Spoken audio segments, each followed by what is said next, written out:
కొంతమంది కొంచెం ఎర్రగా ఉంటే కొంచెం అందంగా ఉంటే ఆగారు. ఎప్పుడు చూసినా అద్దం కాడ.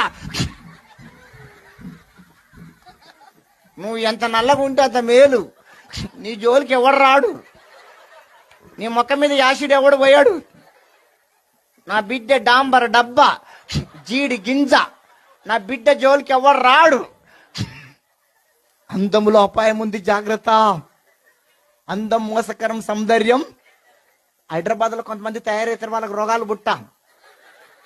దయ్యాల్లాగా ఇంటికెళ్ళారు పోసి దొండపండు ఒక లిప్టికేసి కనుబొమ్మలు సన్నగా చేసి ఆ జాకెట్లు పడగానే అవే జాకెట్లో గింత వేసుకుంటారు. గింతే ఉంటాయి ఆ జాకెట్లు పడగానే అవేం. అది ఎంత తక్కువ కుడితే దానికి అంత రేట్ ఎక్కువ అంట. ఎంత తక్కువ కుడితే దానికి అంత రేట్ ఎక్కువ. ఇప్పుడు నీ షర్టు కుట్టించుకున్నా వెనక మరి రంధ్రం ఉందా అమ్మా? ఉందా?